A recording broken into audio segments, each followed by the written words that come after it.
Welcome.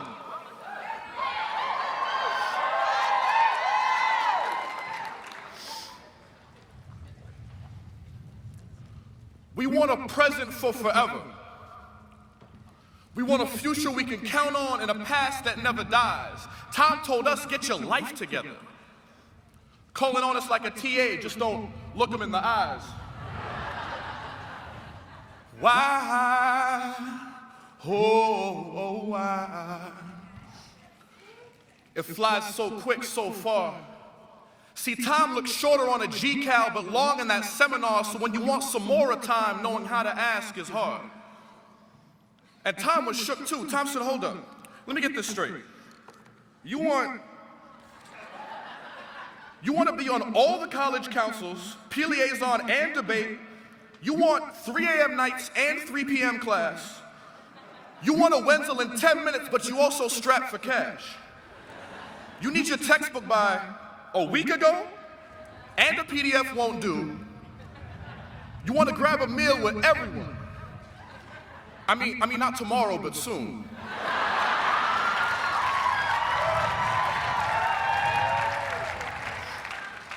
You don't want to lose your friends. You don't want to lose your school, but you want to look your family in the eye and say, I did this for you.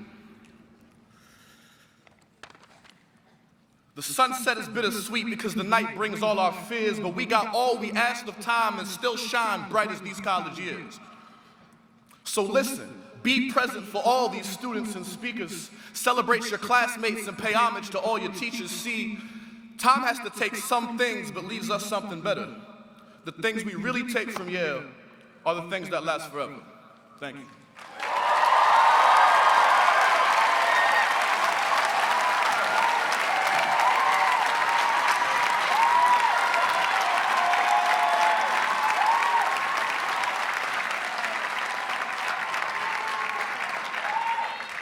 Good afternoon, everyone. Thank you for coming from nearby and as far away as Japan, Argentina, and even TD.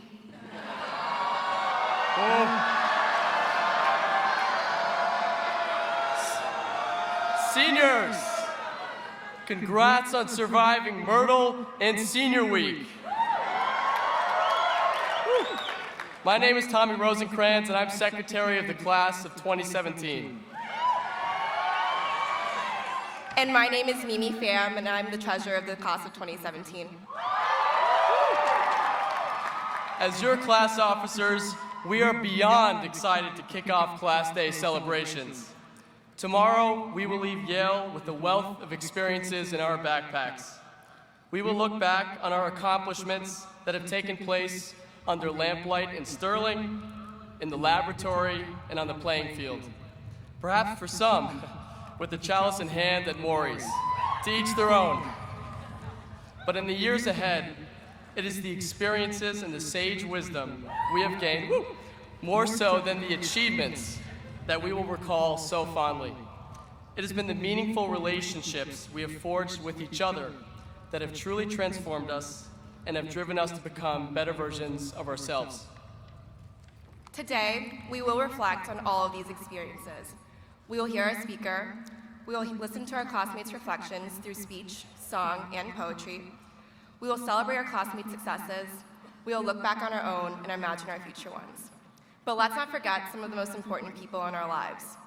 We would also like to take a moment to thank our families, friends, professors, and mentors. Without your guidance and investment in us, we would not be who we are today. It is because you saw our potential and invested in us that we will graduate tomorrow. Thank you for always being our support systems.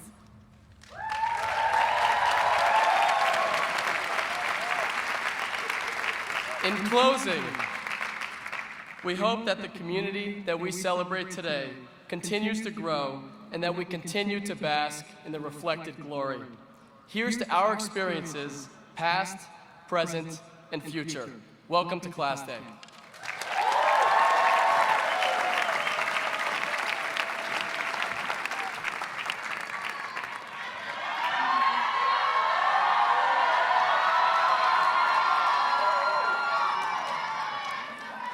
Hello, class of 2017!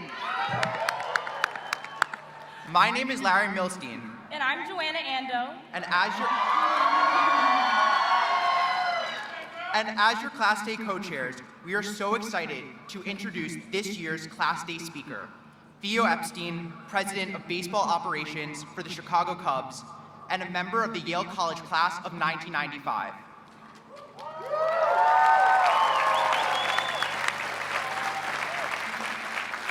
Epstein is perhaps best known as a leader who defied all odds to break two of the most famous curses of Major League Baseball. First, in 2004, when he led the Boston Red Sox to their first World Series championship in 86 years.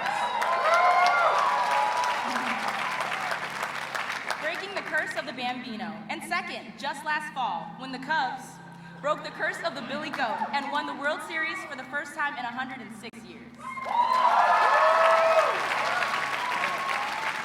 And, if we may add, only weeks after Epstein accepted our invitation this fall to speak at this year's Class Day, the Yale football team upset Harvard to win the game. But wait, there's more. There's more. This past week, the Yale baseball team snatched the Ivy League championships for the first time since 1994.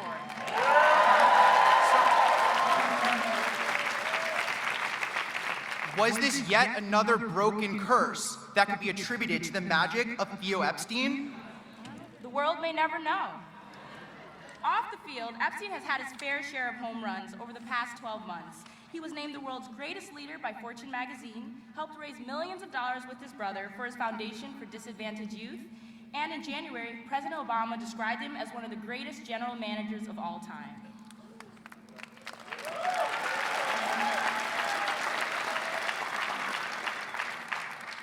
Before making it in the big leagues, however, Epstein also hit it out of the park here at Yale. Not only was he a member of the best residential college of all of Yale, Jonathan Edward!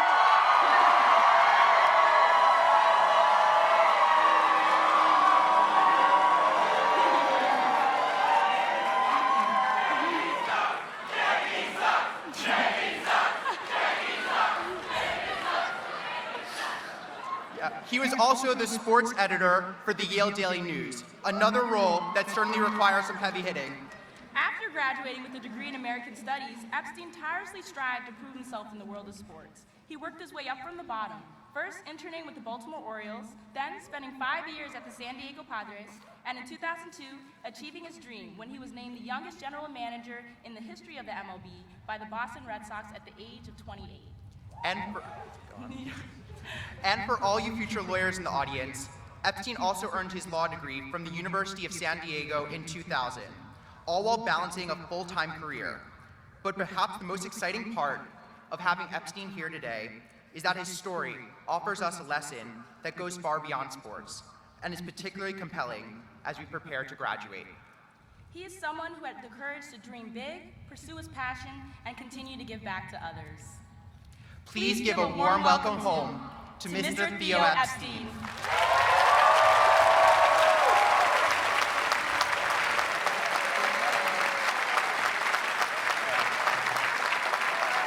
Thank you. Thank you.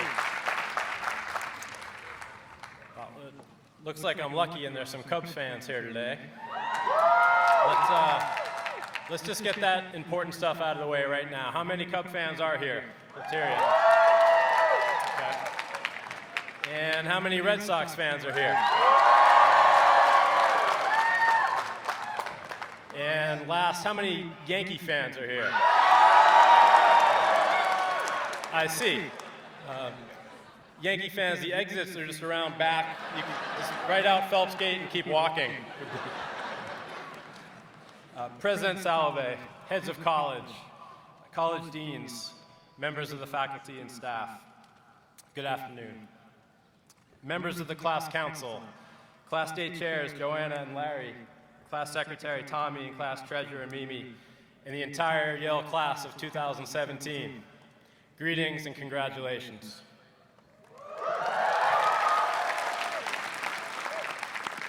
I'm honored to be with you here today to help celebrate, and I'd like to thank Joanna and Larry for inviting me on behalf of the whole class and for that too kind introduction. Thank you. Your class has been witness to and a participant in a period of historic change here at Yale. The inauguration of a new president, the creation of 2 new residential colleges, the renaming of a 3rd, and perhaps most savory of all, the introduction of Hanoi fried Cape Shark at University Dining.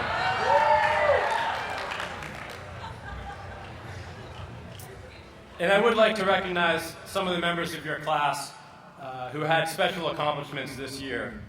As Joanna and Larry mentioned, the Yale baseball team for just this week, winning the Ivy League and returning to the NCAA tournament for the first time since 1994. Congratulations, guys. Also, the women's swimming team winning the Ivies for the first time in 20 years.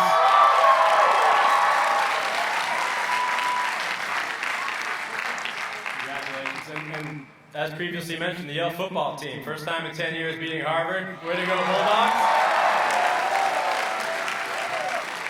And last but not least, Saybrook, for just I watched the game this year. That's just an unprecedented commitment to the Saybrook strip. That was, I remember back in my day, we kept our underwear on and didn't get hauled off by Harvard police, but thank you for taking it to the next level. That is what we call progress. I'd also like to thank some others who are here today in support. First of all, my family, including my father, Leslie, class of 60, and my sister, Anya, class of 92. I know, despite your great faith in me, that you're a little surprised that I'm the one up here today. I understand that. Next, some of my friends and classmates at Yale who are here today, with whom I discovered the great institutions of higher learning, Toad's Place and Rudy's, and wasted more than our share of brain cells in pursuit of the knowledge hidden there. I know you are as shocked as I am about this honor here today. And finally, a nod to my professors, and especially my terrific graduate student teaching assistants. Thank you all for your invaluable tutelage. I know you were somewhat bemused that I made it to my own class day. So you've got to be downright horrified that I'm the one up here today. I do remember my years at Yale very fondly. And as you'll find out, a Yale degree is something that stays with you the rest of your life. Back in 2002, when at 28 years old, I stumbled into becoming general manager of the Red Sox. Days after I was hired, my boss, Larry Lucchino, was visiting an old baseball colleague of his, President George W. Bush, class of 68, in the White House.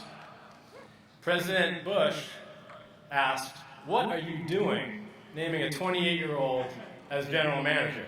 Because that's far too young. That's an absurd risk.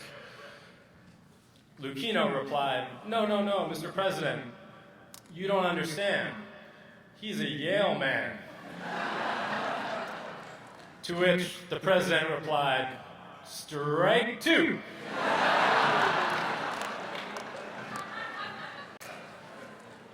Like the former president, I didn't do anything too serious with my career.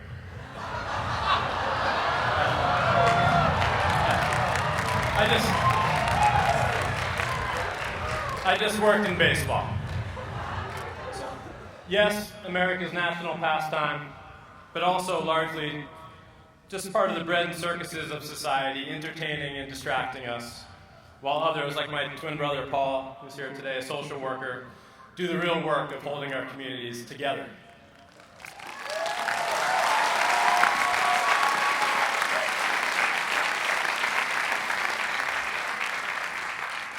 But there are certainly times when baseball is much more than bread and circus.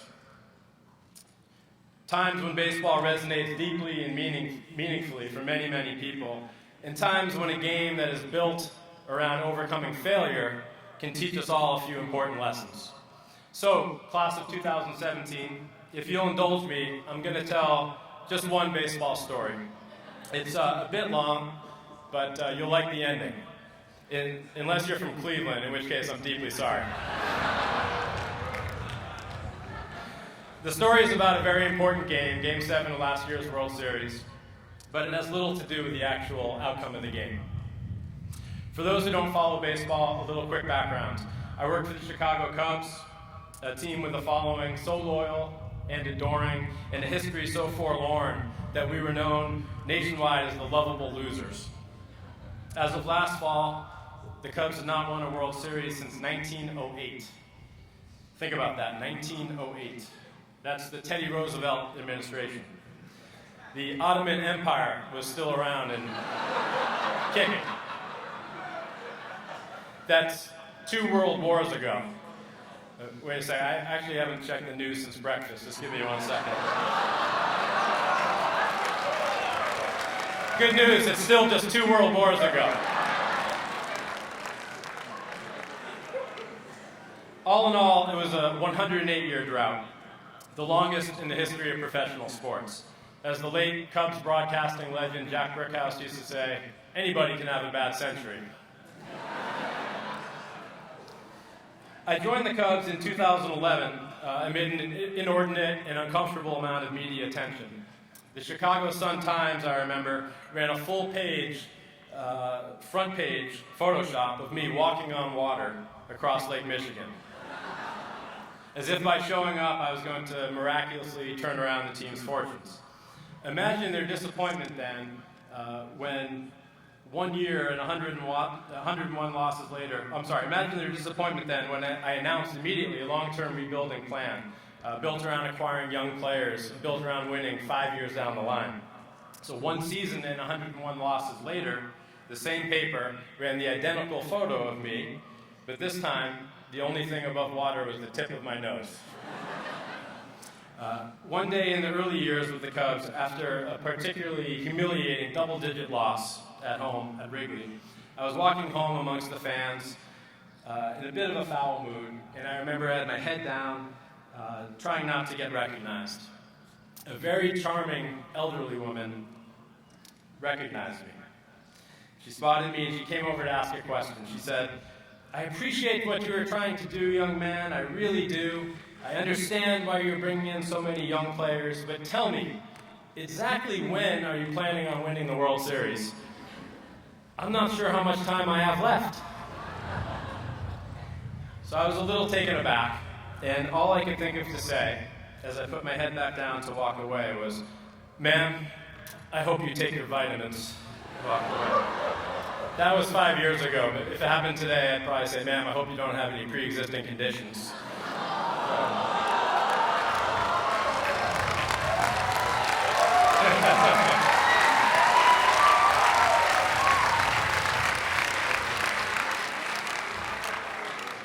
So, after 3 years of arduous rebuilding, we had a nucleus of young players at the Cubs we believed in who were ready to break into the majors together. Many of these players were 21, 22 years old, your peers, your generation. Typically, it takes young players years to adjust to life in the big leagues and to start playing up to their capabilities. Most of the blame for this rests on these ridiculous old baseball norms that say that young players are to be seen and not heard, that young players must follow and not lead, that young players must adhere to the established codes, from the dress code that requires them to wear suits and ties to the code that says major league players can't get too excited or look like they're having too much fun out there on the field. Thankfully, we hired a manager in Joe Madden who agreed it was time to turn these conventions on their heads. We asked our young players to be themselves, to show their personalities, to have fun, to be daring, to be bold. The dress code was changed from suit and tie to, if you think you look hot, wear it. Unburdened and empowered, our young team flourished last season, winning 103 games, the most in all of baseball, and reaching our first World Series since 1945. After fighting back from a 3-1 deficit to the Cleveland Indians, we faced a decisive Game 7 in Cleveland. I watched Game 7 from the stands with my colleagues my wife Marie, and my oldest son Jack, who was then 8 years old. Jack, a big baseball fan and the math whiz of the family, kept me updated on the Cubs' win probability throughout the course of the game. So as we enjoyed a 2-run lead after 5 innings, he tapped me on the leg. Dad, we have a 67% chance of winning the World Series. I know, buddy, it's going well, but remember, it's baseball, and lots of things can happen. That's all I can think of to say. So later we had a 3-run lead with just 4 outs to go in the game. Nobody on base, and the bottom of the Indians' order coming to the plate. Tens of millions of Cubs fans nationwide counting down the outs put their arms around loved ones or called them to keep them close for the big moment ahead. Jack put his arm around me. Dad, we have a 97% chance of winning the World Series. I know, buddy, I know.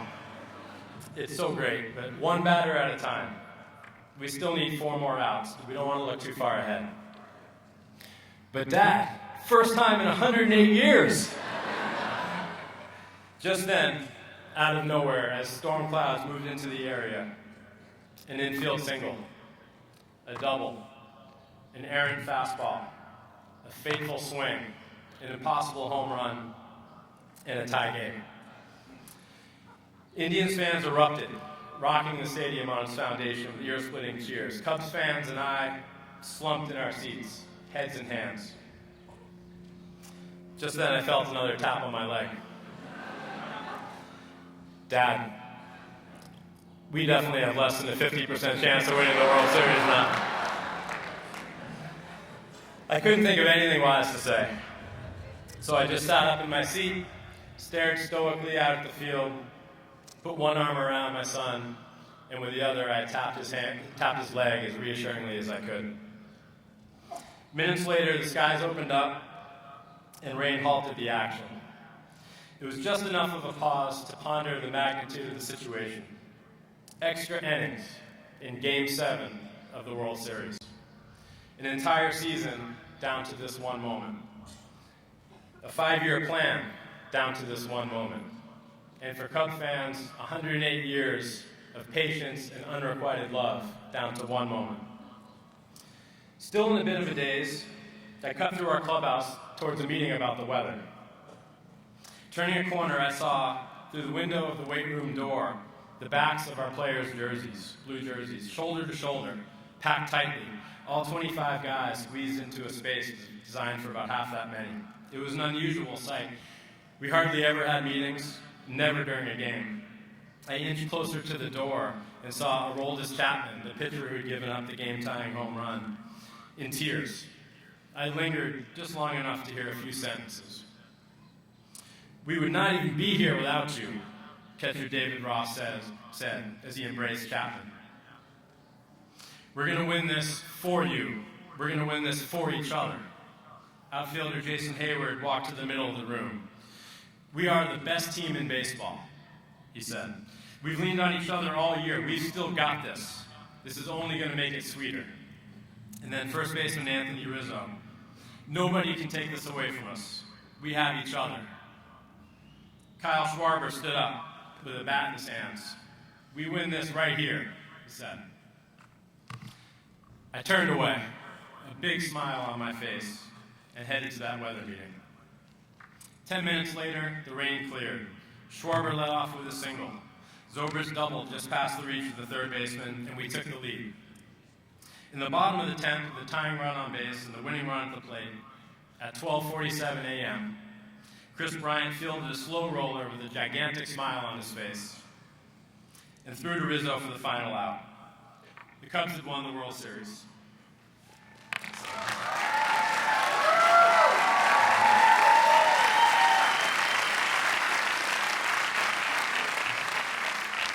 Not to be a front runner, but my wife Jack and I embraced in celebration, equal parts ecstasy and relief. I noticed Jack's mouth agape. The young mathematician was shocked and overjoyed that we had for once beaten the odds. Later that morning, back in Wrigley, the team bus passed a cemetery on the ride from O'Hare to Wrigley, back in Chicago. We saw countless Cubs hats and pennants already draped lovingly over tombstones for family members who did not quite live to see the moment. The next day, 5 million triumphant Chicagoans from every corner of the immense city gathered downtown for a victory parade. The sea of blue was a beautiful sight. Chicago, fractious and endangered, was united in the aftermath of the championship. After all the champagne had dried and we finally got a good night's sleep, I found myself returning to one simple question. What should I tell Jack and his younger brother Drew about this historic achievement? What was it exactly that I wanted them to hold on to?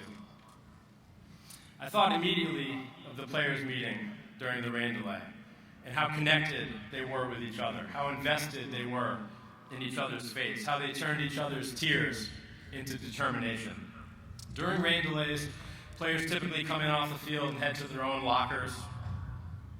They sit there by themselves, they change their wet jerseys, they check their phones, they think about what's gone right and wrong during the game. They become engrossed in their own little worlds. That would have been disastrous for our team during Game 7. 25 players sitting alone in their lockers, lamenting the bad breaks, assigning blame, wallowing, wondering. Instead, they had the instinct to come together. Actually, it was not an instinct, it was a choice. One day, I will tell Jack and Drew that some players, and some of us, go through our careers with our heads down, focused on our craft and our tasks, keeping to ourselves, worrying about our numbers or our grades, pursuing the next objective goal, building our resumes, projecting our individual interest. Other players and others amongst us go through our careers with our heads up, as a real part of a team, alert and aware of others, embracing difference, employing empathy, genuinely connecting, putting collective interests ahead of our own. It is a choice. The former approach, keeping our head down, seems safer and more efficient, and I guess sometimes it is. The latter, connecting, keeping our heads up, allows us to lead, and every now and then to be part of something much greater than ourselves, and therefore to truly triumph. I know, I will tell them, because I've tried it both ways. And I'll tell Jack and Drew that we all have our rain delay moments. There will be times when everything you've been wanting, everything you have worked for, everything you have earned, everything you feel you deserve, is snatched away in what seems like a personal and unfair blow. This, I will tell them, is called life. But when these moments happen, and they will you be alone at your locker with your head down, lamenting, divvying up blame, or will you be shoulder to shoulder with your teammates, connected, with your heads up, giving and receiving support? And I will tell them not to wait until the rain comes to make this choice, because that can be too late. We weren't winners that night in Cleveland because we ended up with one more run than the Indians. If Zobrist's ball had been 4 inches farther off the line, that double would have been double play, and we would have lost the game. That was randomness. Like much of life, it was arbitrary. We were winners that night in Cleveland because when things went really, really wrong, and then when the rains came, our players already knew each other so well that they could come together. They already trusted each other so much that they could open up and be vulnerable. And they already were so connected that they could lift one another up. We had already won. That's why I had that smile on my face as I walked away from the weight room door. I later learned that the players-only meeting had been called by Hayward, a 27-year-old suffering through a terrible offensive season, by far the worst of his career. Most players who are having seasons that rough detach themselves from the team, either head to the disabled list or at the periphery of the clubhouse, isolate themselves. But Hayward stayed at the center of everything. He never stopped being invested in his teammates. He opened up to them about his struggles. He bought them sweets on the road for gatherings. The first to speak in the meeting was Ross, the 38-year-old backup catcher in his final season, who made a career out of being a wonderful teammate. and by the way is now in the finals of Dancing with the Stars. You thought you were having a good year. Rossi was always reaching out to befriend the loneliest players, always organizing team dinners, always breaking down the barriers that sometimes arise between players of different backgrounds in the clubhouse. The last to speak at the meeting was Rizzo, the young team leader, who all season long was reminding his teammates that they were going to make history together. They were going to have a parade and then be linked in eternity forever. Anthony, a survivor of pediatric cancer, just celebrated the World Series by making a $3.5 million gift to Chicago's Lurie Children's Hospital.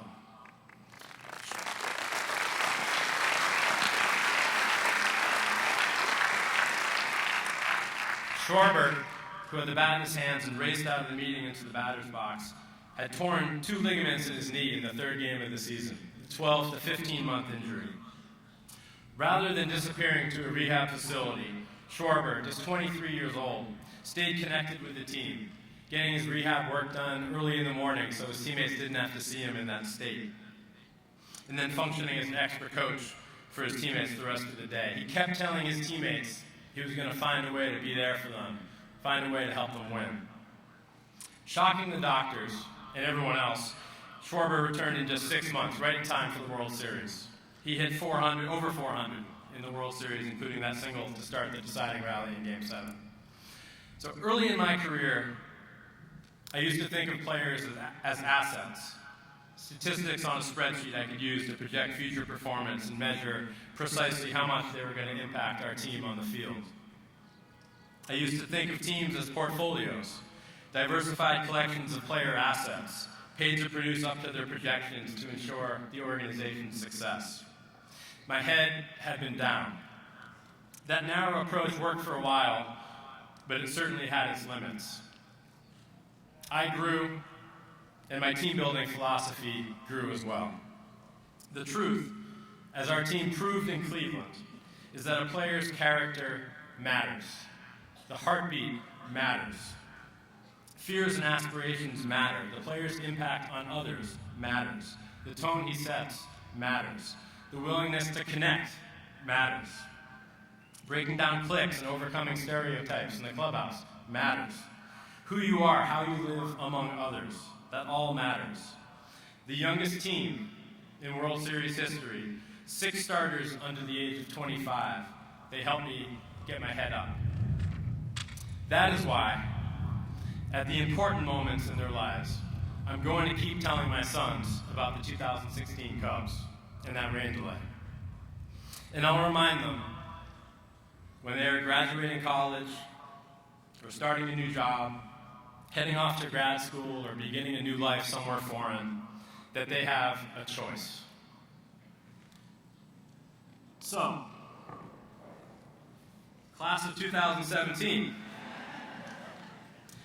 as someone who has already been uplifted by members of your generation, I am thankful and really in awe of what you all can accomplish when given the space to be free, to let your personalities out, and to figure it out.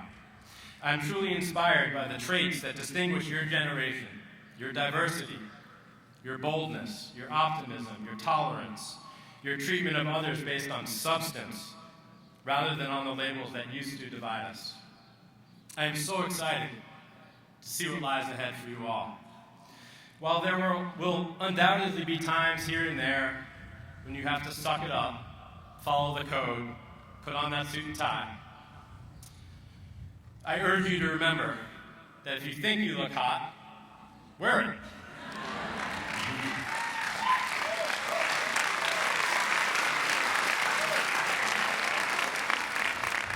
And please remember that even though so much can be quantified these days, the most important things cannot be.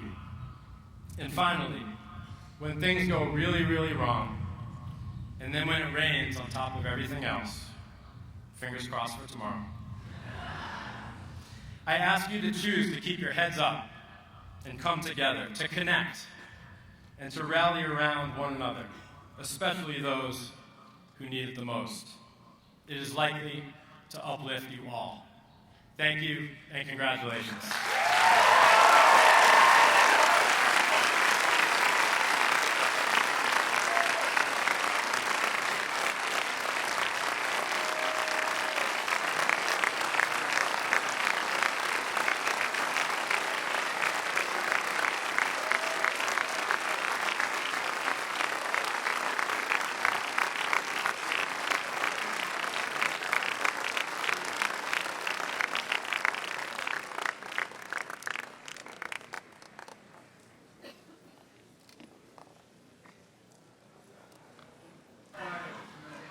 I thought he left the hat for me, but he came up to take the hat. I'm like, wait a second. We'll look for his phone. All right. So when I walked up on stage here, a friend of mine said that one of you brought these leis for my wife and for me. Who was that person? Thank you so much. What's up with the rest of you? I mean, I know it's about you, but I'm leaving and, come on. Thank you. This is really dangerous. I've got nothing left to say pretty much for the rest of this commencement. I got this microphone, and my script says to improvise a little bit. It actually says improvise a few lines. It's a dangerous moment. What's going to happen? So I graduated on my PhD here in 1995, and I didn't notice until I looked at the program that Mr. Epstein, I called him Theo back in the day, that we graduated in the same year. Tomorrow you're going to be on campus, and hopefully the skies will be, not wet, raining. And you might wonder, like I wondered then, the beautiful fanfare, the flags, the pageantry, and I had not experienced a Yale commencement, and I wondered, my goodness, what are they celebrating a king? Is there a future president in the audience? And I thought, there could be. Didn't think about that. And what I didn't know is that there'd be a future creator, crafter, organizer of World Series championships teams. Yale is full of surprises, as it turns out. The question I have for you is, what are you going to do? No pressure at all. Now, I know this day is about you, and rightly so, but I am heading off to Northwestern. It's a city near Chicago, and he and I go back a long ways to Connecticut Hall, actually, where we met, for walking in here. And, so I got my business card at Northwestern, jonathan.holloway@northwestern.edu, and, tickets, right?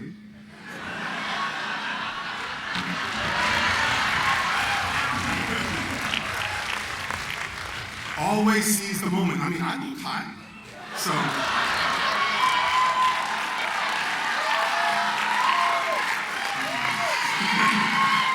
Okay, enough about me, seniors. I have some business I need to conduct with you, but first I want to ask the following students to come up to the seats in the front row, up along here. Alexandra Lex Barlow of Branford College.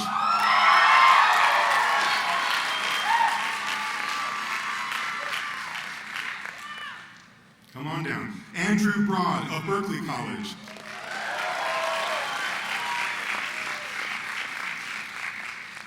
Abigail Paula Elder of Calhoun College.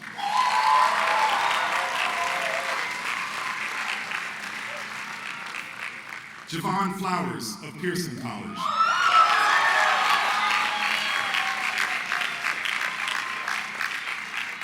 John Hayden of Morse College.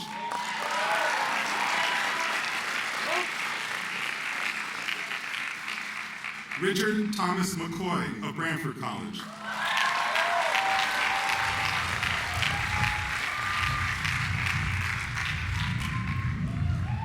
Catherine Miller of Pearson College.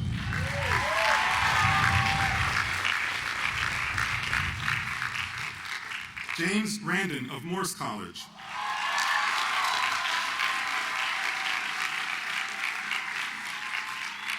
Anna Russo of Berkeley College.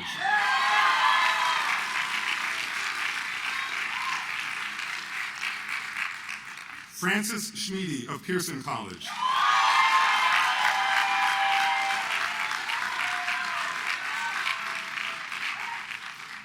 Emily Marie Switzer of Ezra Stiles College.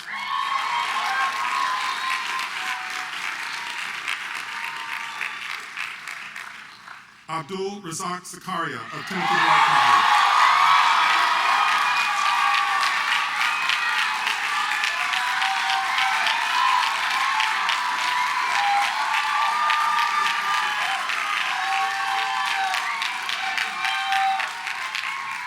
Christina Chi Zhang of Saybrook College.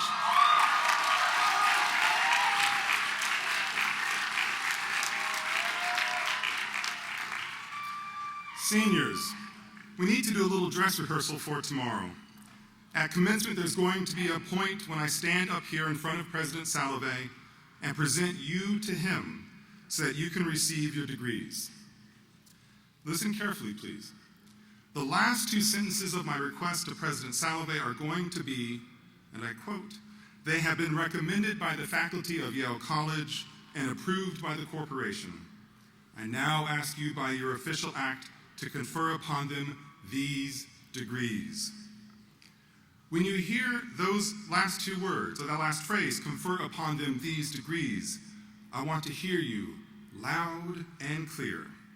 You're graduating, for goodness sakes. So, we're going to do this once. Don't mess it up. They have been recommended by the faculty of the school and approved by the corporation. I now ask you by your official act to confer upon them these degrees.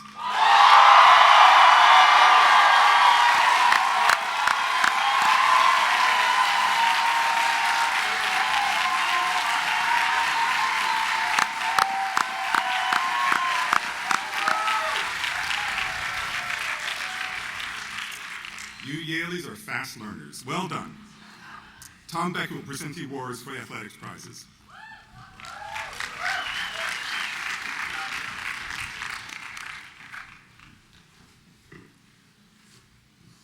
I would ask that Catherine Miller, Francis Schmid, James Randon, and John Hayden please come up to the stage.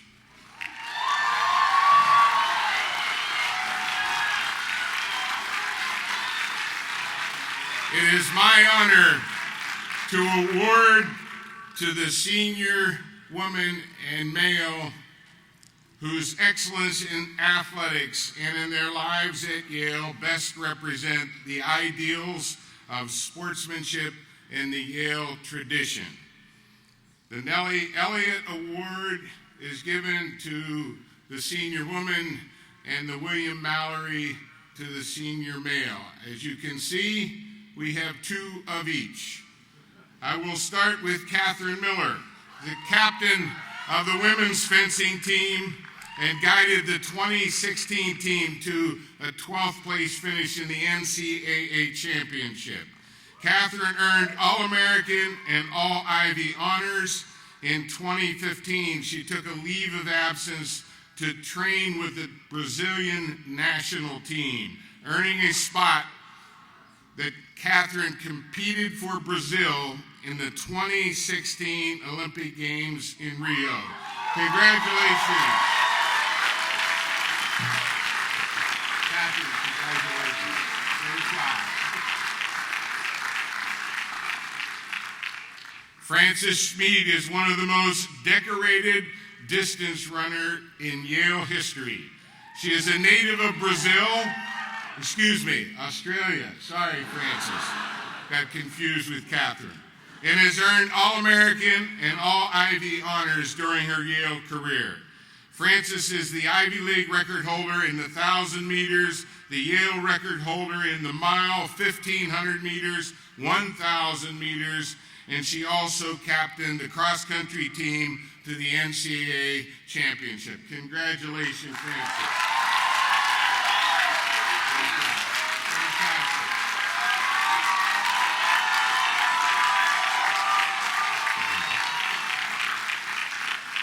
The Mallory Awards, James Randon.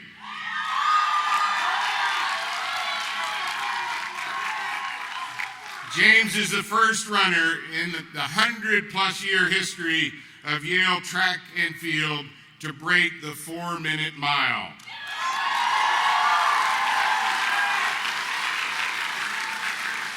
He joined this world-class group of runners with an astonishing time of 3 minutes, 58.8 seconds. James is a first-team All-American, a 4-time track and field Ivy champion, and in 2016, he won the Ivy League cross-country championship. He's a history major in Morris College. James will continue his running career in an attempt to make the United States Olympic team for the 2020 Olympic Games in Tokyo.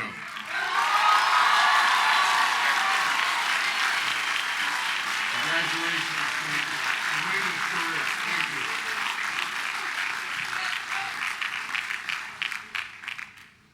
John Hayden, captain and MVP of the Yale hockey team. He was a three-time first-team All-Ivy and ECAC elite performer. John helped the Bulldogs to 2 Ivy championships and 2 trips to the national championship tournament. He is 7th in the nation in scoring this year, and immediately upon completing his Yale academic assignments, he joined the Chicago Blackhawks of the National Hockey League, where he played immediately, scoring his first goal in his second game and offering additional support to the team who made it to the playoffs in the National Hockey League. Congratulations, John Hayden.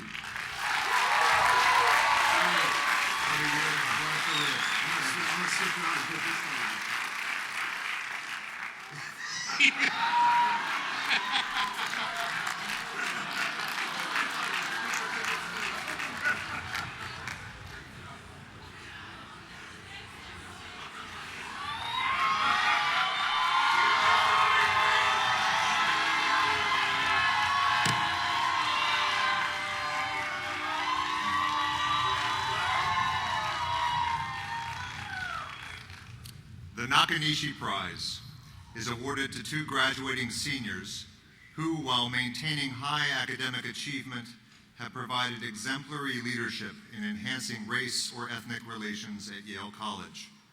This year's prizes are awarded to Alexandra Barlow of Branford College,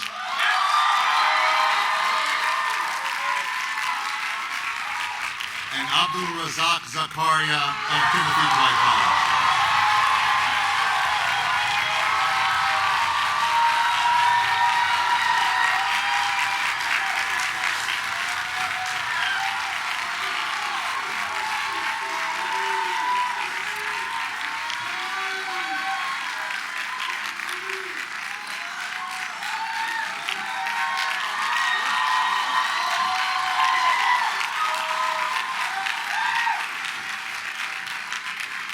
An African American Studies major and Mellon Mays Research Fellow graduating with distinction, Lex Barlow has focused her scholarship on issues of land usage, cooperative economies, and reparations in the American South. She is described as a fierce truth-teller who illuminates the challenges affecting her communities, rooting them in history and context in order to promote a deeper understanding of them. Her peers say of her, Lex never fights for just one issue. Her moral imagination operates with the knowledge that issues of race, class, gender, sexuality, etc. are all interconnected. Lex has also worked tirelessly to build bridges among organizations and individuals, pushing relentlessly for a more equitable and just campus and world through her activism. Serving as past president and social justice chair for the Black Student Alliance at Yale, a communication and consent educator, and an organizer for the group Fossil Free Yale, she brings womanist, feminist, anti-racist work to the fore with academic rigor and a deep integrity. And she has, by example, taught her peers, faculty, and administrators about inclusive leadership. To recognize all she has accomplished in the service of race and ethnic relations, Yale College is honored to bestow the Konishi Prize upon Alexandra Lex Barlow.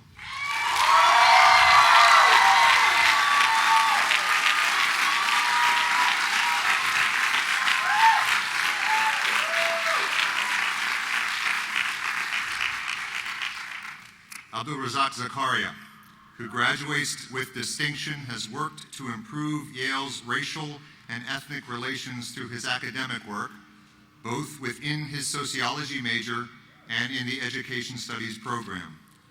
A recipient of a Mellon Mays Research Fellowship, he has explored the topic of respectability politics in mentorship organizations for Black male teenagers in New Haven in the first of his 2 senior essays. In his second, he examines multiculturalism and racial representations in children's literature. Abdul has devoted himself equally to community engagement, mentoring youth of color as a member of Yale's Black Men's Union, guiding and welcoming peers as a cultural connections counselor, and caring for first-year students as a freshman counselor for Timothy Dwight College.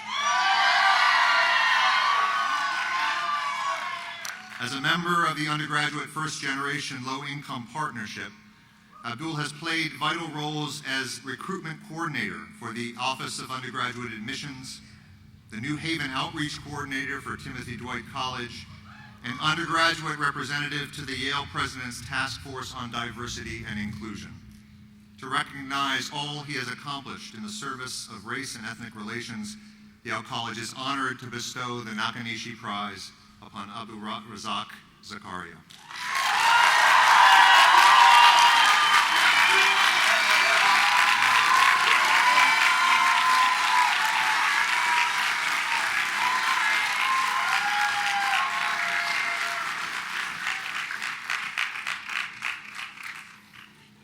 The James Andrew Haas Prize is awarded annually to that member of the senior class in Yale College whose breadth of intellectual achievement, strength of character, and fundamental humanity shall be adjudged by the faculty to have provided leadership for his or her fellow students, inspiring in them a love of learning and concern for others.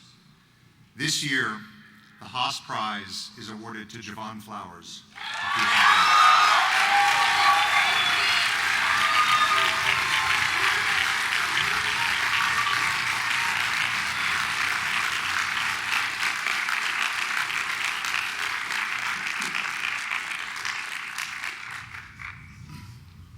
Jevon Jt Flowers graduates with distinction in the political science major and with a record that reflects his intellectual curiosity, his deep sense of justice, and his commitment to others in and beyond Yale College.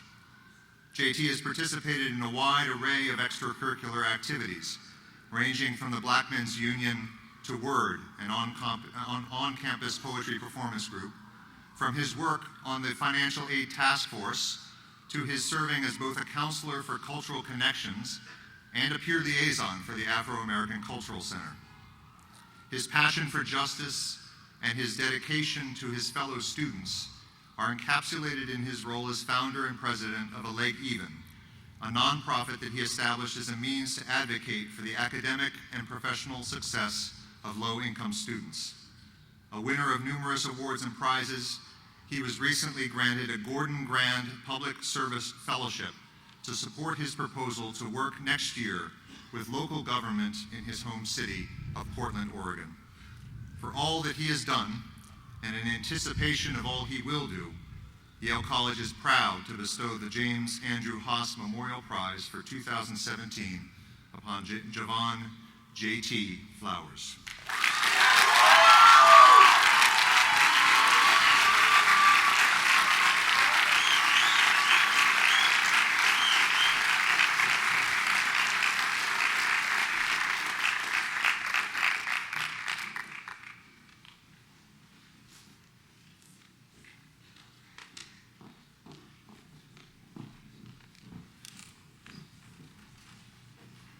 Hi everyone, my name is Yamini and I'm a graduating senior in Morse.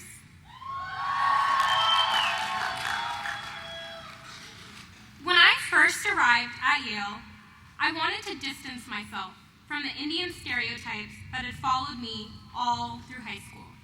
Studious, bound for med or law school, immigrant. I wanted to be someone different, to become the outgoing socialite that I never was in high school, to be an American college girl. It turns out that my Indian heritage was a part of me that I couldn't trade in for the movie-like college experience, because I missed my old life. I wanted to bring a piece of my home to Yale, and for me, that home was Bharatanatyam, a 3,000-year-old form of Indian classical dance that I learned growing up in Portland, Oregon. That's right. When I first started, I remember struggling with Ala Padma and Katakamuka, two very intricate hand gestures in Bharatanatyam.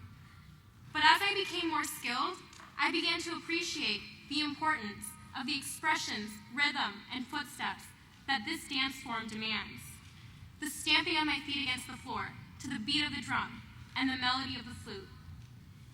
It was this dancing that brought me into a rich and diverse community here at Yale, poised to change the world.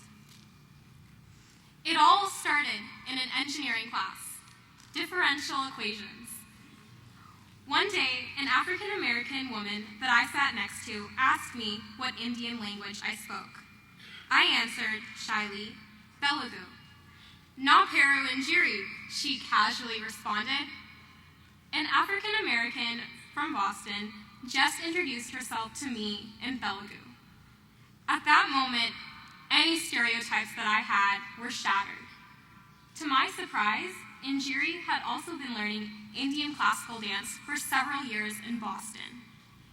Our shared interest in this ancient form of art eventually developed into a friendship. Together, we co-founded Kala, Yale's Indian classical dance group.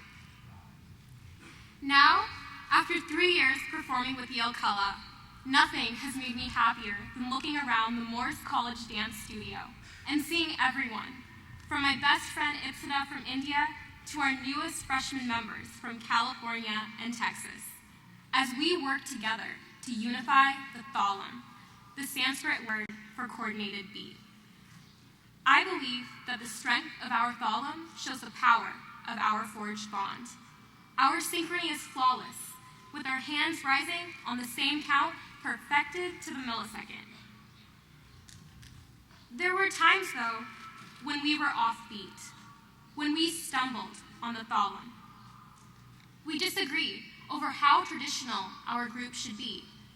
Some wanted to dance to more modern-sounding songs influenced by Western culture, while I and a few others only wanted to dance to Indian classical music, preserving its established form. But why does it have to be one or the other? We dance to the cadence of a rhythm unique to our Yale experience. For celebratory performances, we dance to upbeat songs, and we stay true to the pure classical form for ceremonial events. Dancing to the thalam was about finding our unified heartbeat, about getting back together when we were offbeat. What we came to represent was the intellectual, spiritual, and cultural diversity here at Yale.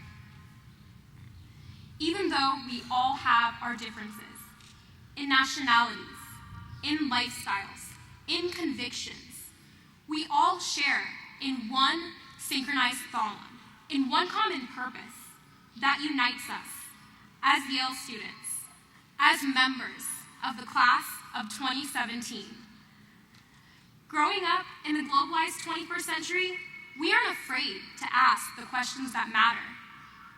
Just as my dance group tried to reconcile how to respect tradition while being aware of the changing times, we as a student community asked, does the past still have a place in today's society?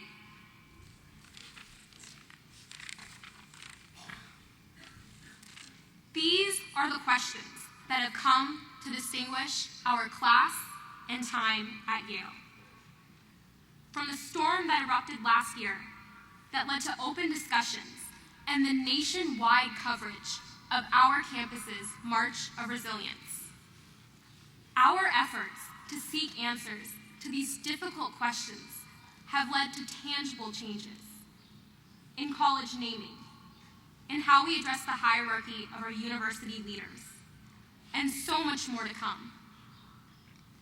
This unified heartbeat, thalam, in all of us, will stay with us as we leave from Yale and continue our work, bringing about change. Thank you.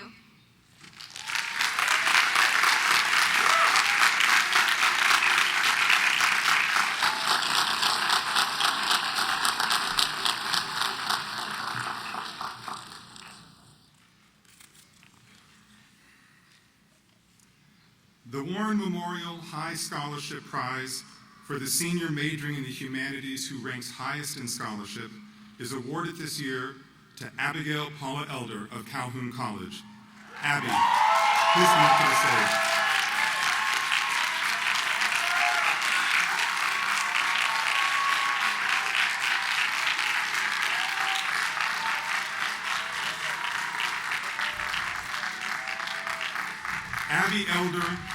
Abby Elder has distinguished herself at Yale as both a student and a musician. Elected to Phi Beta Kappa in her senior year, she graduates summa cum laude with distinction in her major. There we go, that's close enough. Don't get closer. She graduates with distinction in her major, Near Eastern Languages and Civilizations, having earned 40.5 course credits with no grade lower than A- and with 36 grades of straight A. So let that settle in a little bit.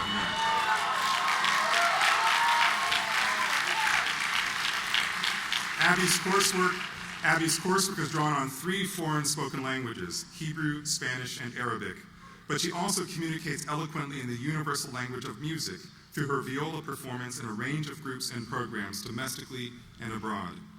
A former principal violist in the Yale Symphony Orchestra and an ongoing participant in the Perlman Music Program, Abby has combined her gifts as a musician with her work as a scholar, putting both in the service of bringing Arab and Jewish children together through music programs in Israel. In recognition of her exemplary achievements as a student and musician, Yale College is proud to award the Warren Memorial High Scholarship Prize this year to Abigail Paula Elder.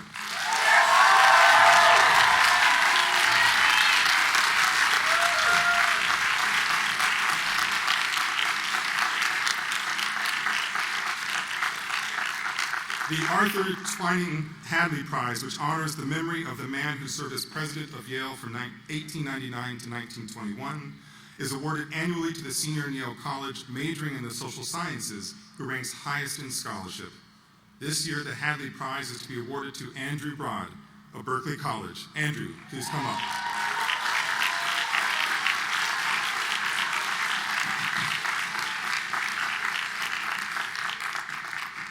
Elected to Phi Beta Kappa in his senior year, Andrew Broad graduates summa cum laude with distinction in his economics and mathematics major, having earned 43 grades of A. What the heck of press have you been doing? His professors in writing of Andrew speak repeatedly and eloquently of his focus and work ethic, crediting both for the excellence of his scholarship. Andrew has brought the same level of commitment and excellence to a range of activities on campus. As a founding member of TAMID, a student group that focuses on providing financial education and practical experience, Andrew has been active in creating a student-run investment fund, student-run consulting projects, and a summer fellowship in Israel.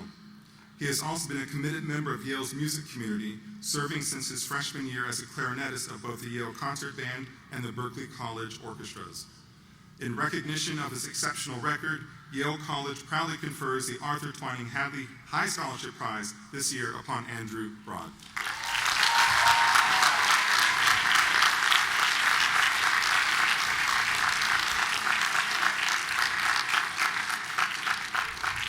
The Russell Henry Chittenden Prize is awarded annually for the senior majoring in the natural sciences or in mathematics, who ranks highest in scholarship. This year's prize is awarded to Anna Russo of Berkeley College. Come on up,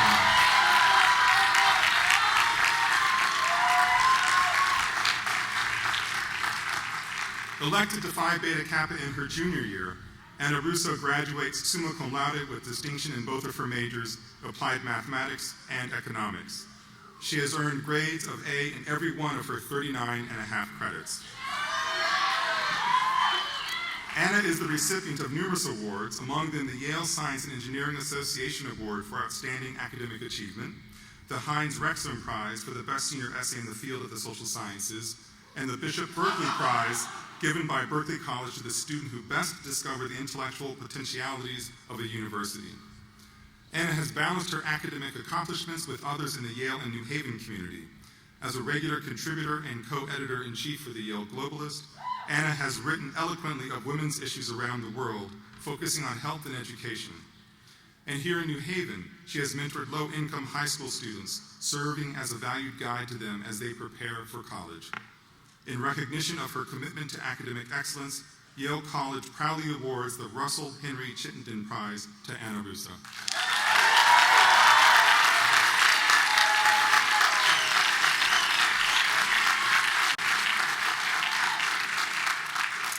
The Louis Sudler Prizes for excellence in the performing and creative arts are awarded to two outstanding seniors, Emily Switzer of Ezra Stiles College and Christina Zhang of Saybrook College.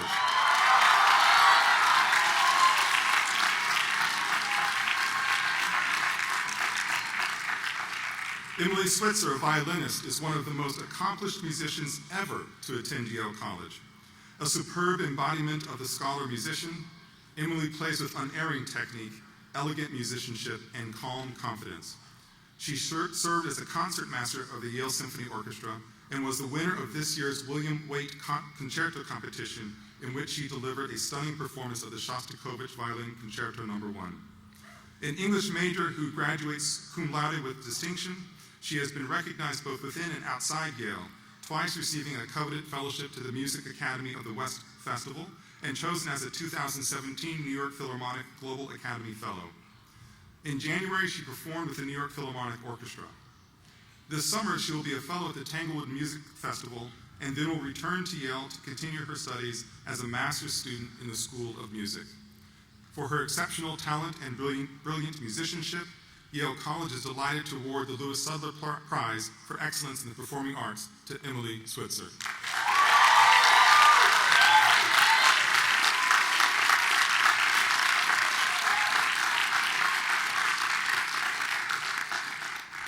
Christina Zhang, an architecture major graduating with distinction, is a visionary designer whose poetic approach to structures is matched by a passionate engagement with humanitarian concerns. Christina is the co-founder and director of a nonprofit organization that has already completed its first project. Working in collaboration with refugees at the Kakuma refugee camp in northwest Kenya, Christina has built a learning center inside the camp with funds she raised from the United Nations Refugee Agency. She is now in the process of staging an international competition to design a public marketplace for 3 refugee camps in Jordan, Germany, and Kenya that will not only benefit the people who live there, but also illuminate the potential of design to reimagine refugee settlements in crisis. Her panel of jurors includes UN ambassadors, World Bank directors, and distinguished architects, planners, and policymakers. Christina's initiatives embody the ideals of a humanistic education and engaged citizenship, and she has inspired us to appreciate architecture as a powerful artistic act that can help shape a better world. For her past accomplishments and her future promise, Yale College is honored to award the Louis Sudler Prize for Excellence in the Creative Arts to Christina Zhang.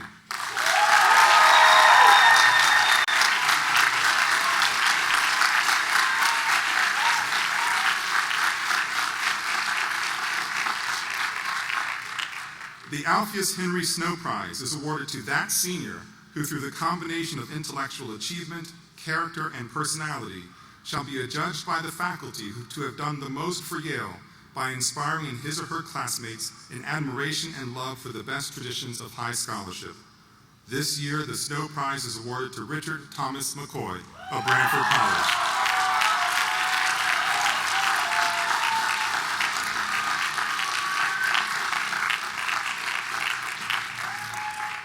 Described as a once-in-a-generation talent, Tom McCoy has a truly outstanding record at Yale.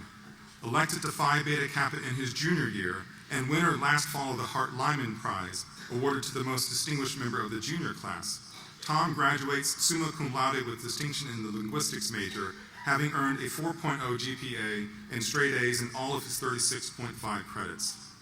His studies demonstrate the breadth and depth of his intellectual interests, both in linguistics and in a range of other subjects, from computer science and mathematics to Old Norse literature and mythology. Next year, he goes on to pursue a PhD at Johns Hopkins University in cognitive science. At Yale, Tom has been tireless in his dedication to teaching and mentoring middle and high school students in New Haven. His professors admire him for his work as an organizer and teacher for the North American Computational Linguistics Olympiad, which he introduced to Yale's Department of Linguistics, and they note the impact he has had on students at underperforming New Haven public schools, as well as on our own students and faculty. For his outstanding academic achievements, his love of learning, and his desire to share it with students of all ages, Yale College takes great pleasure in bestowing the Alpheus Henry Snow Prize upon Richard Thomas McCoy.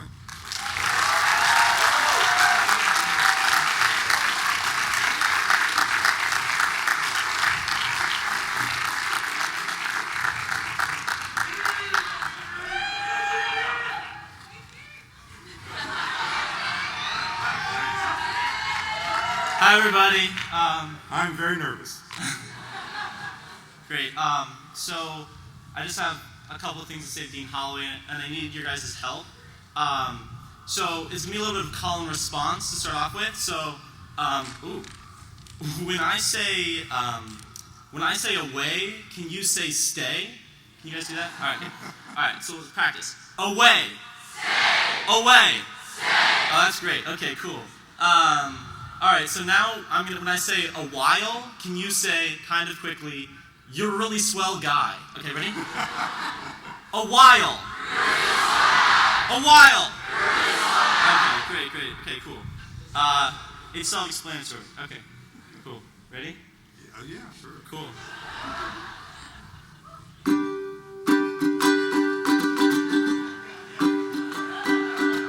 Holloway. Holloway, please stay a while.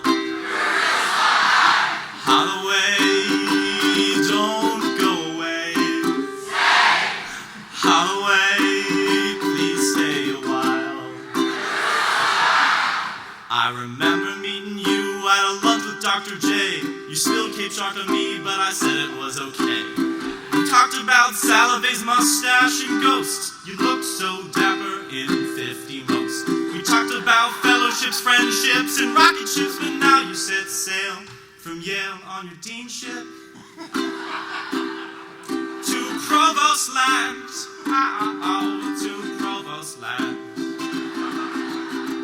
So we sing, Holloway, don't go away. Stay. Holloway, please stay a while. Holloway, don't go away. Stay. Holloway, please stay a while. But at least we've got a replacement who has tons of fun and teaches Psych 101. Well, it's actually Psych 110, but it doesn't rhyme with it. So won't you please welcome our new Dean, Dean Marvin Shun. He's gonna do a really good job, great job, good job. I can't wait to see how good of a job he does. It's gonna be really impressive. We're all gonna be very impressed by the job he does. So now we sing, Holloway, if you have to go away, know that really good deans will stay in style. Yeah! Holloway, if you have to go away, know that really good deans will stay in style. All right, round of applause for our two deans, everybody.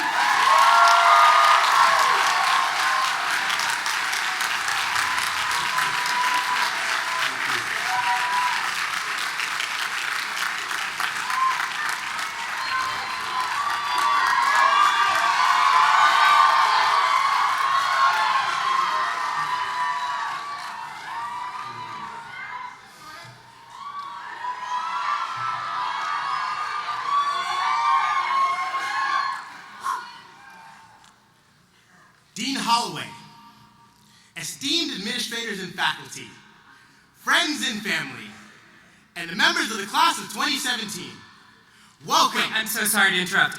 Really quickly, has anyone seen a water bottle?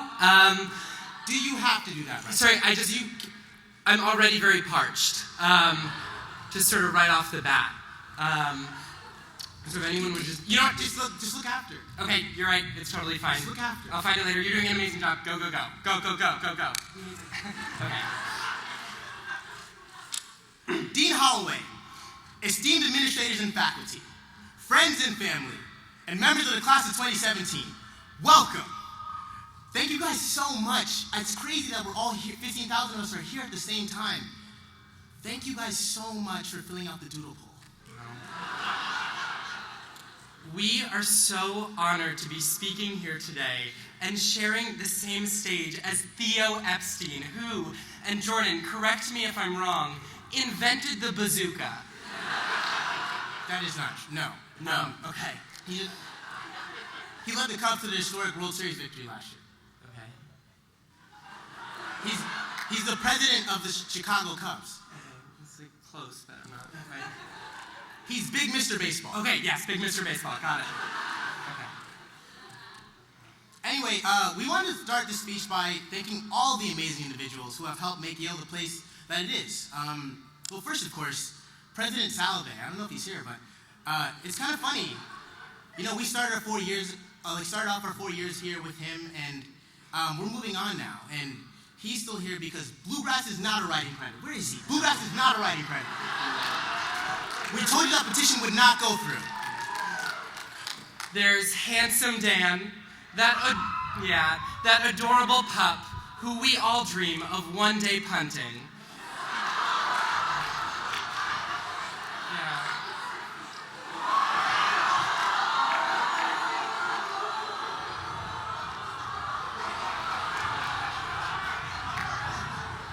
No one wants to punt handsome Dan, Charlie. Okay, well then why is he so small? Right. Think about it. Yeah. Dean Holloway, who, in addition to being such an amazing dean, rigged Final Cut year after year, and no one's talking about it, guys. No one's talking about it. Okay? Yeah. That's why he's leaving. We know. And there are, of course, the many staff members here who make life possible and whose work often goes unacknowledged. In the immortal words of Linda, the matriarch of Savior Dining Hall. Say what? In the immortal words of Linda, the matriarch of Savior Dining Hall. Oh, yeah, Jordan, we know. Oh, you're the one stealing all the Captain Crunch. If you really need it that bad, yeah, you could just ask us, it's fine.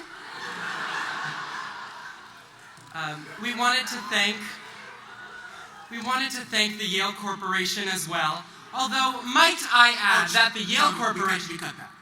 We scratched that. Oh, too controversial. Yeah. Okay. None of the investment portfolio stuff. That's not going in. That's okay. No labor. Okay. No, yeah. Okay. Yeah. That the Yale Corporation is great. Yeah. No complaints here. Great corporation. Just the best. 10 out of 10. And we couldn't finish these things without, of course, Sasha Pup. TD's white-furred, beautiful bundle of joy. Are you serious? Okay. You don't like Sasha Pup? No. Okay, it's not that. It's just, I don't know. Okay, one time I was at a party with her sophomore year, and we didn't really know each other that well, and it was very we were very casually talking, and I mentioned offhand, I was like, oh, I'm thinking of applying to Global Affairs. And she just goes, oh, I don't think you'll get in. Oh my God. Yeah, right? So weird. That's so weird. So weird. Everyone's like, oh, she's so nice. No, she is so nice to me. I don't know. Not to me. Anyway, last but not least, we have to thank our classmates. It is such an honor to be here with you guys today. I mean, just to know that we've been studying and partying with people who, in just a few short years, will be doing incredible things like defrauding the middle class, or making headlines for being on trial for defrauding the middle class, or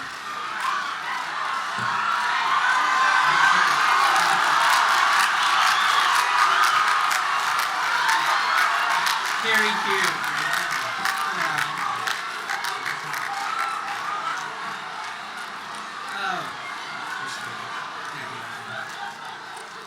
You guys inspire us every single day. I mean, just consider all the amazing work that our classmates will be doing in fields as diverse as wealth management, and private equity management, and hedge fund management, and management consulting, and finance consulting, and I don't know, things as quirky as investment banking. It's incredible to know that this class is ready to make the world a better place. But this is about all of us. And we wanted to take some time to recognize some of the amazing things we've accomplished together as a class. Well, first of all, we were part of a pivotal moment in Yale and national history. While we were here, Yale students rose up to demand a much-needed change in the culture of this institution. In the fall of 2015, we as a unit mobilized to accomplish something that no one ever thought we would. We became a tobacco-free campus.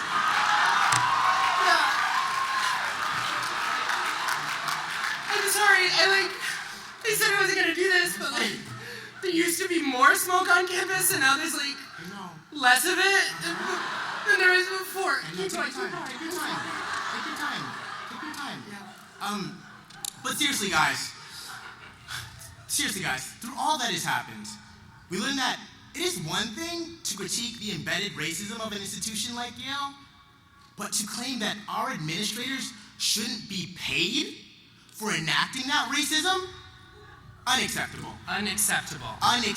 Yeah. Okay. You know, many inside and outside of Yale criticized the student protests as being impingements on free speech, which was confusing to us at first because we thought protesting was exercising our free speech. But then we realized you are allowed to critique racism. You just can't yell about it. Just keep it down. Keep it down. There are libraries around, right? Yeah. There are libraries everywhere. Okay? People are trying to study, so yeah. Keep it down. But you know, the racism may still be here, but the smoke is gone. The smoke is gone. You can smell, right? Yeah. Wow. My pores are clear. Yeah. You know, but through tribulation, there is knowledge. And that, above all, is what Yale has given us. I mean, we have learned so much here. I mean, we learned, for example, that Theo Epstein invented the bazooka. You know what? That should be gone. That is wrong. Why didn't we cross that out? Yeah.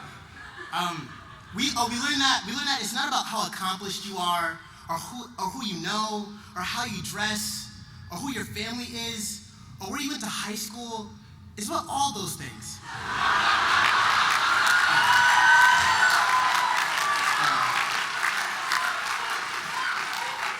All at the same time, you know, every day.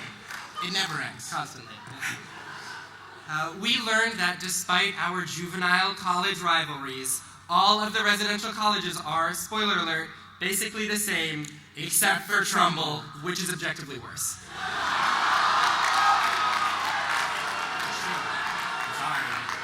Sorry. We just did the math. I don't know. Sorry. And that's before all the amazing things we've learned in class, guys. Yeah, oh my god. Like, for example, I took chemistry of food and cooking, credit D, and I learned that baking soda is just a fancy word for salt. They did not tell you that. Well, I got a C, and that's passing, so. Got the credit. Look, it is a scary world we're about to be entering. Institutions are crumbling all around us. America is succumbing to fascism. The planet is in the throes of climate crisis, and we're turning 23 next year, which is crazy. Oh my god. Oh my god, that's like so old. What?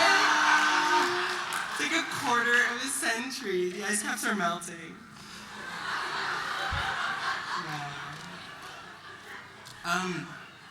So before we go, guys, we want to leave you not with the answers, but with the questions that we hope will guide you through this next phase of life that we're entering. Yeah, questions like, what does it mean to be responsible, given the immense privilege and power of a Yale degree? How do I live a life full of meaning and love? Why won't they let me punt Handsome Dan? So unfair. But in a way, members of class of 2017, we wish we had the answers for you. You know, but in a way, we have something even better. Everybody, look under your seats. Can anybody find a water bottle? Come on, dude, I'm very thirsty. Look for it later. I'm very thirsty. Look for it later. Okay, thanks, everyone. Thank you.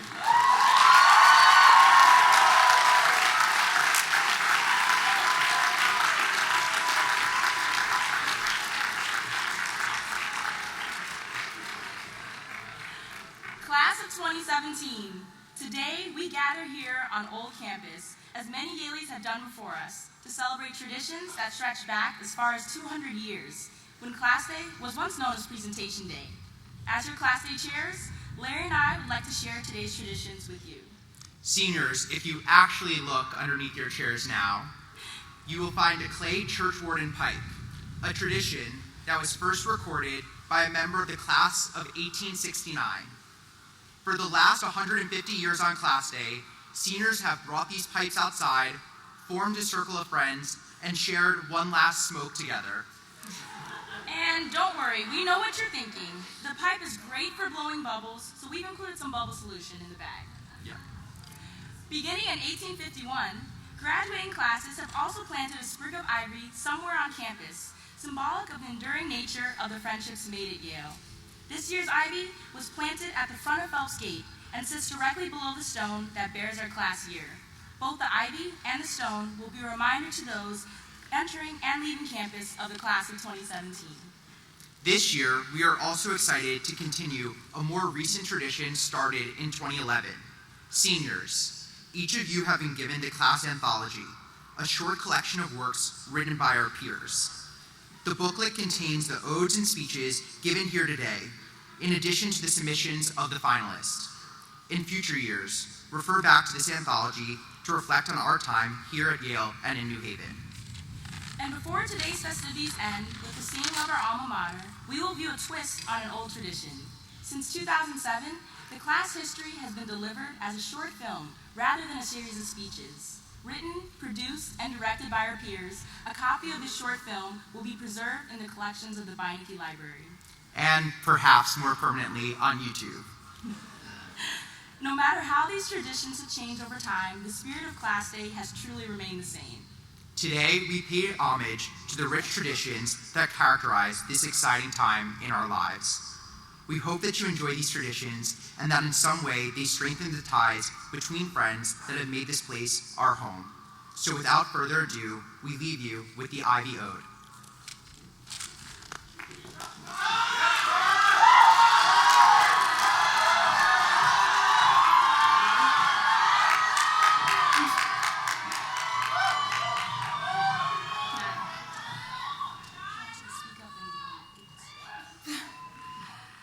I once read that the shortest distance between two people is a story.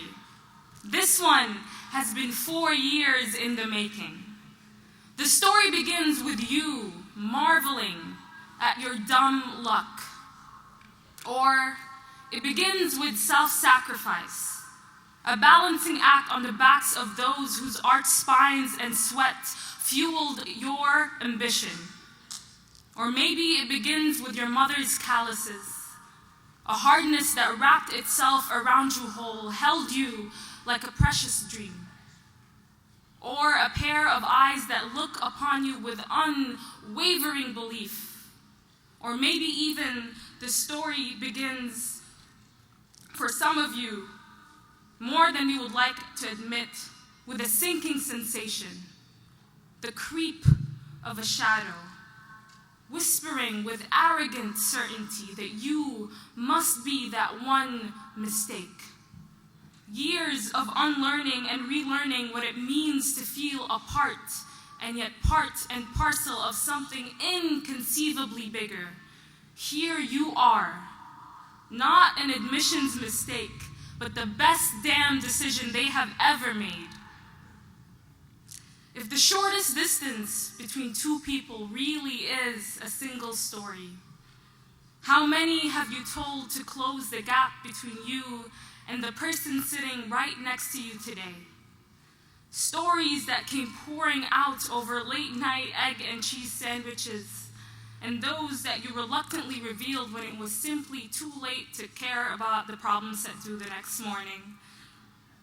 How many cups of coffee and bass cubicles and sunrises shared after yet another all-nighter and $5 boxes of Popeyes and episodes on Netflix with said box of Popeyes and hours spent at study breaks when they could have been spent studying, and dark nights that grew dimmer with crippling self-doubt, and soft smiles from strangers who morphed into family just as quickly as the leaves in this city change color. How many failures and falls did your body bear witness to? How many hands did it take to put everything back together? How much honest laughter filled the empty spaces in the less than perfect assembly of pieces you call yourself? How many, how much, how often did you walk down College or Elm or Chapel Street, surrounded by a particular history, maybe yours, maybe one that could not even conceive of you at a place like this? How many times did you walk, look up, and think, here, I am home. Home like your freshman suite, making furniture out of cardboard because the struggle was just too real. Home like the fists and voices that rose up high to remind you that yes, your life matters. Home like the one you build an anchor right between you and another stranger's soul with a story. The plot does not end today.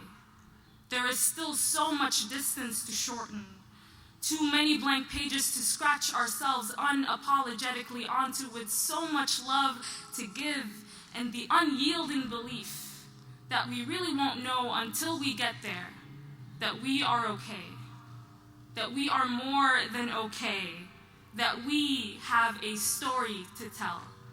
Thank you.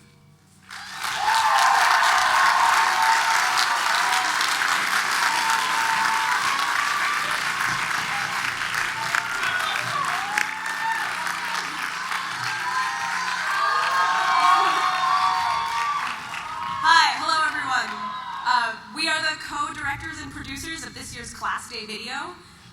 All of the footage you are about to see and all the spoken word and music you are about to hear was shot, written, and recorded by members of the class of 2017. We are returning to tradition with this year's video, to something that resembles the old class history speeches in its non-fictional and inclusive spirit. This year, we are proud to present a documentary short that takes you on a journey through a theoretical day in the life of the class of 2017. Without further ado, sit back, relax, and enjoy today's feature presentation. Class of 2017, we dedicate this video to you. Congratulations.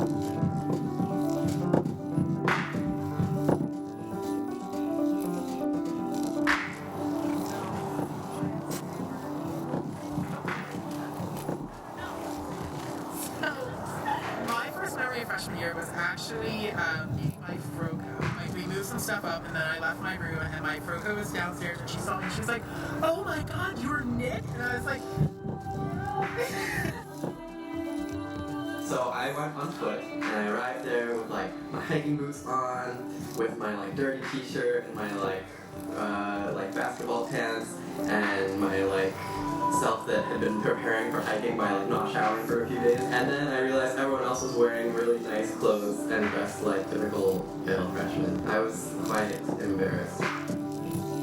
I think the thing I've done at Yale that would most surprise high school me would be doing the yearbook and being editor-in-chief of the yearbook, because when I was in high school I was very concentrated into the sciences as well as a bit of like the fine arts. I was just thinking about this because I remember freshman year I wanted everyone to like me so much that I sat and listened to someone tell me about like their family, like drama. The same story like 5 times, and it was so long, and I was like okay with that as a freshman, and now I would say, I think you told me that already. Well, I joined the Yale Women's Varsity crew. Product placement. We all got in early and like DC, DMV. Yeah. Were you at that pizza thing? Yeah. Oh my God! I was at the pizza thing With Sola and Laura. Yeah. And there's the Silva twins. Yeah. Pie pizza. We actually already knew each other. Oh. I always forget how we met, but we met because we both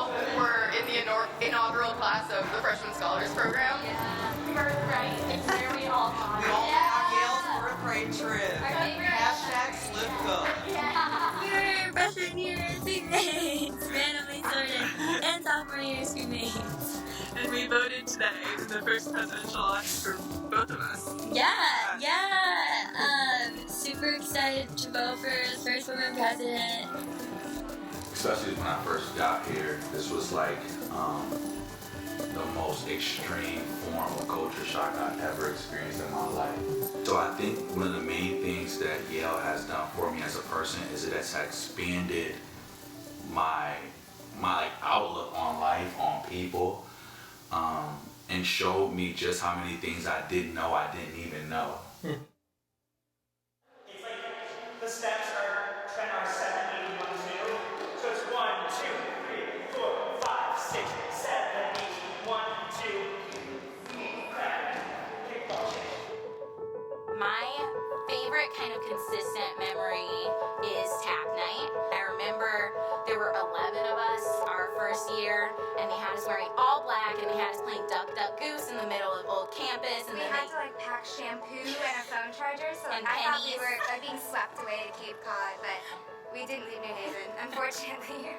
My favorite memory, I think in all of Yale, is celebrating my birthday with them in my house. Oh, yes.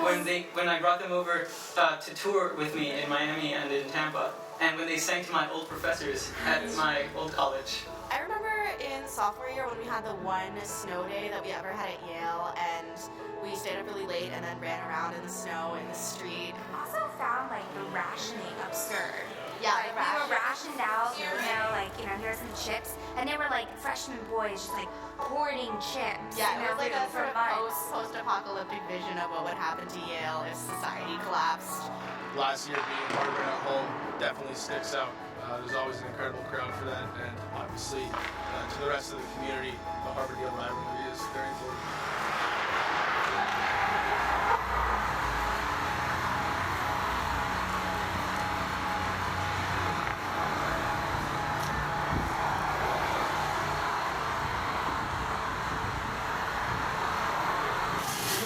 Yes, please.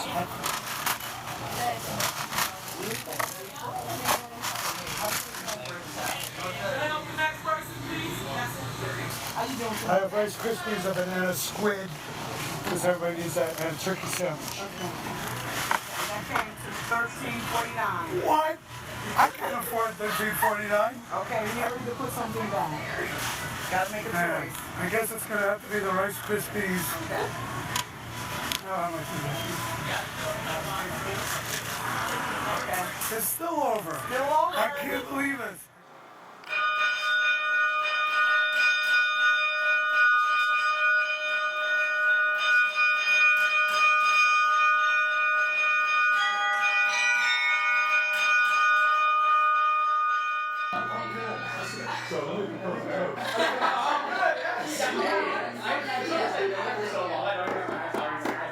You have gone through all kinds of journeys to get where you are now. You're about to head out on all kinds of other journeys. My wish for you that no matter here or in the future, in every journey you always have friends. Here's to friends. Friends.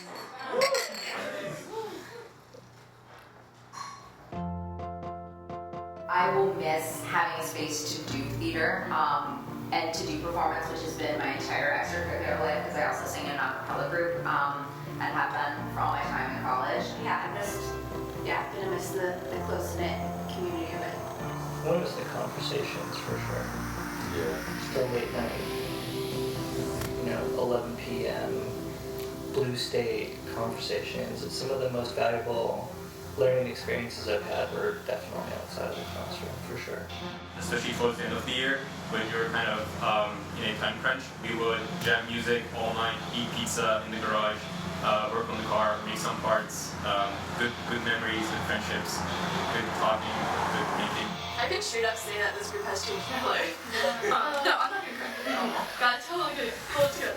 Rowing is something that you really see through all your 4 years if you choose to stick with it. I think that's a really special thing. If I'm struggling with a commitment in my future life, I'll remember how difficult my experience has been with the crew team, and I'll know that because I stuck with it, I could really stick through anything.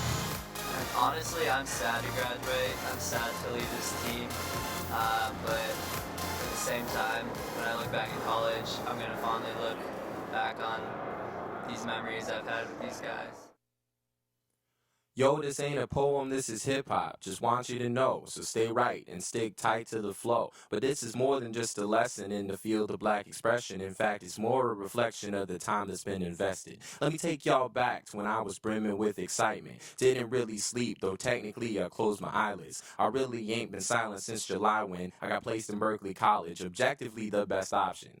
So it's my first day at Yale, I'm finally stumbling through the gates. I'm giddy with excitement, goofy look up on my face. Bunk bed is in a closet, bookshelf and no space. Blue book is in my pocket, 2 new sweet mates. And I got myself to make. But where do I go? I got 1,000 opportunities, but how do I grow? I think I'm catching on slow. This ain't at all like M.O. They like you lucky, I know, but there's still more to the show. I mean, just look at the history. This the place of presidents, princesses, and the most elite. Honestly, this place, it wasn't built for me, but now I see this is our Yale community, and it's brimming with diversity and unity. This ain't a school, this is hip-hop, remixing it all to bring order to the chaos. And all of us bring rhythm, we here to treat the cause and not the symptom. A better world is our only mission, and now we're rapping at the table for women, paying lyrical homage to those so long unadmitted. When I look back, I see a better path carved for future children, and I appreciate every one of y'all who stopped to listen. Cause this is bigger than all of us here today. It's bigger than Grace Hopper, Polly Murray, or Boucher. We remixing a world that all of us can be a part of. We out here, we been here, we ain't leaving, and we are loved.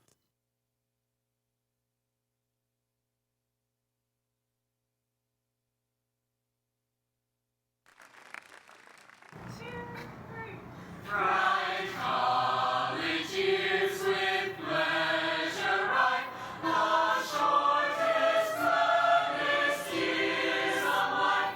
How swiftly are ye gliding by! Oh, why doth time so quickly fly? The seasons come, the seasons go. The earth is green or white and snow. But time and change shall not avail to break the friendships formed at Yale. In after years should troubles rise to cloud the blue of sunny skies, how bright will sing their memories' haze, those happy golden bygone days. Oh, let us strive that ever we may let these words our watch try be. Where'er upon life's sea we sail, for God, for country, and for Yale.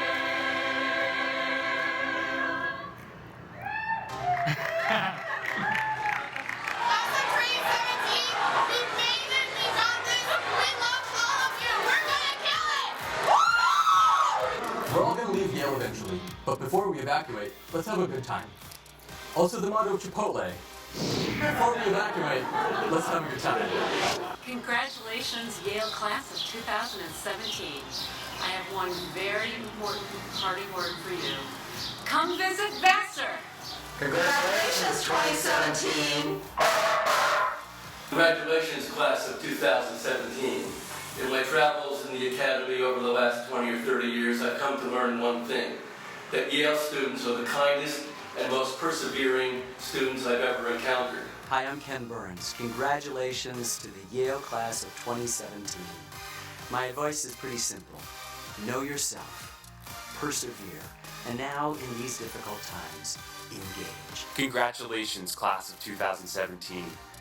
Never stop humbly discerning and bravely pursuing all that truly makes life worth living. Congratulations, you did it. You're graduating. We're so proud of you. Good luck. It's been really great to work with you. I'd especially like to acknowledge and congratulate those of you that endured the dreaded Biology 102 Foundations course with me. I wish you the best, and I hope that you will continue to share your passions with others. Congratulations, class of 2017. You're wall-rific. Congratulations to the class of 2017, and special shout out to the physicists. I do have one piece of advice, and that is to always do your best. And when your best happens to be just staring out the window, that's all you can muster, to be gentle with yourself. Congratulations, Yale Class of 2017. So Charles, do you have any advice for the class of 2017? Congratulations, class of 2017. We wish you all the best. Congratulations, class of 2017. I am so grateful for my bright college years. I am so grateful for the bright years to come. I am so grateful to New Haven, my beautiful hometown. Thank you for raising me. Thank you for raising this queer institution that has given me these people. Thank you to the professors who have given me the confidence to seek my voice. Thank you to the professors who have danced on the grave of my ego. Thank you to all of Yale's staff for making this place possible. Thank you for loving and challenging me. Thank you to the people who have yet to change my life. I am so excited to meet you, to show you these stars I have made room for in my sky. Yale, thank you for opening my horizon. Class of 2017, I do not know what the future holds. Thank you for walking with me into this darkness. Uncertain, overwhelming.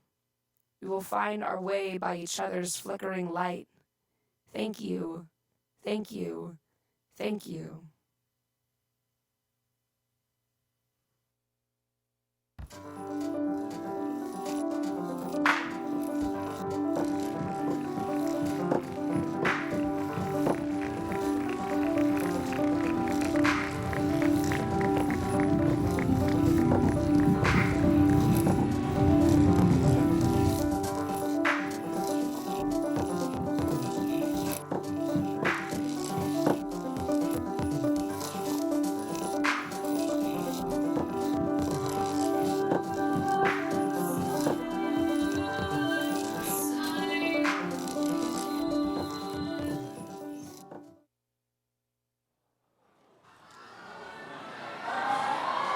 Please stand and kick out your handkerchiefs for our college anthem.